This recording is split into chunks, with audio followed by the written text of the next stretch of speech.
Сегодня у нас такое погружение в мир крипты на 2025 год. Биткоин, конечно, в центре внимания. Источников посмотрели много. И аналитику от бирж, исследования есть. Задача понять, что там сейчас происходит, какие тренды, риски, и как вообще действовать инвестору. Сложить картинку, так сказать. Начнем, наверное, с биткоина. Все-таки главный актив. Прогнозы на 2025. Разные ходят, но часто говорят, после халвинга 2024 года как будто больше стало приходить крупных денег, институциональных.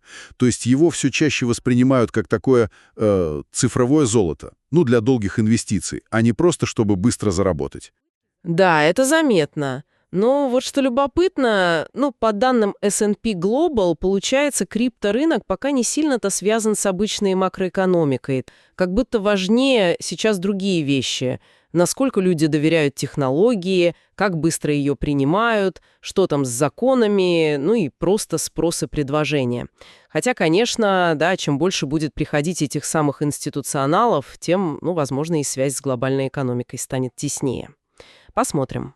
То есть, с одной стороны, золото, а с другой, явно не тихий порт. Какие тут главные опасности поджидают?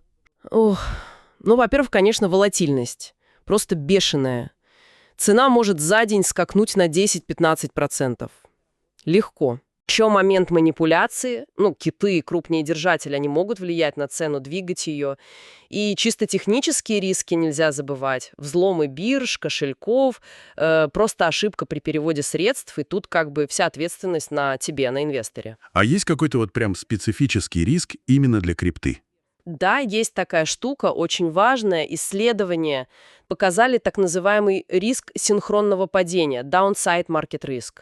То есть, что это значит? Что разные криптоактивы очень сильно реагируют на падение именно внутри крипторынка. Падает что-то одно крупное, и все остальное часто сыпется за ним. А на обычный рынок, на акции, например, они могут и не среагировать? Вот именно. Связь с традиционными рынками слабая. И получается, что высокая доходность крипты – это во многом плата за этот риск, что рухнуть может весь крипторынок разум.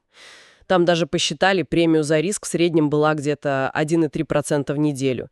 И даже факторы, похожие на фондовый рынок, нашли. Там размер, моментум тоже влияют.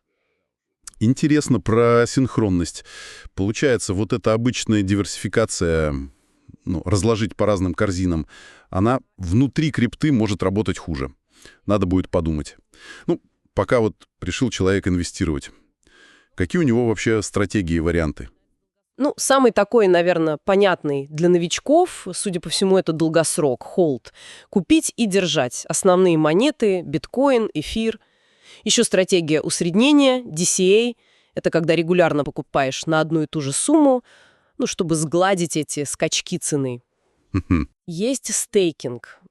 Там доходность может быть 5-10% годовых. Неплохо.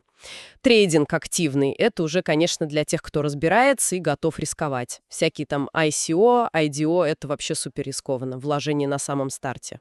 Часто еще говорят про спот и фьючерсы. Можешь кратко пояснить, в чем разница? Да, конечно. Спот – это проще говоря, купил и владеешь. Купил биткоин, он твой, на кошельке лежит. А фьючерсы – это контракт на будущую цену, то есть ты делаешь ставку, куда пойдет цена. Самим активом ты не владеешь. Зато там можно использовать кредитное плечо. Биржи дают огромное, до 125x, даже 150x. То есть торговать на сумму гораздо больше, чем у тебя есть. И на понижение можно играть, шортить. Звучит заманчиво, но и рискованно, наверное. Очень рискованно.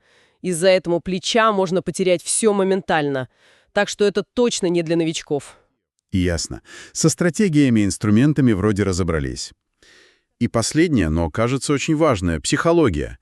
Прям все источники об этом говорят. Абсолютно. Эмоции – это, просто главный враг инвестора в крипте. Этот страх упустить выгоду – фома. Или жадность, когда все растет, паника, когда падает. Все это ведет к глупым решениям и убыткам. Что делать-то? Дисциплина нужна. Железная. План четкий. Управление рисками. Диверсификация, хоть мы и говорили про ее особенности. И учиться, постоянно учиться. Иногда боты торговые помогают, чтобы эмоции убрать, но слепо им доверять тоже нельзя. А лучше всего, мне кажется, помогает личный финансовый план. Когда есть четкая цель, тогда проще держать фокус и не дергаться от каждого чиха на рынке. Да, звучит разумно. Так, если подвести итог. Крипта в 2025-м — это, получается, история с большим потенциалом, но и риски огромные. Волатильность, непонятки с законами и вот этот вот специфический риск, что весь рынок может разом упасть. Ключевые угрозы. Стратегии разные есть. От «купи и держи» до сложной торговли фьючерсами с плечом. И главное, холодная голова, понимание налогов и как все это работает. Именно. И вот знаешь, о чем подумалось в связи с этим риском синхронного падения? Если главная опасность, что весь крипторынок упадет, а с акциями он связан слабо, то вот насколько вообще эффективна диверсификация внутри самой крипты? То есть, если у тебя портфель из 10 разных альткоинов, не упадут ли они все почти так же синхронно, как и один биткоин, если начнется обвал? И как вот это понимание может повлиять на твою долгосрочную стратегию? Интересный вопрос.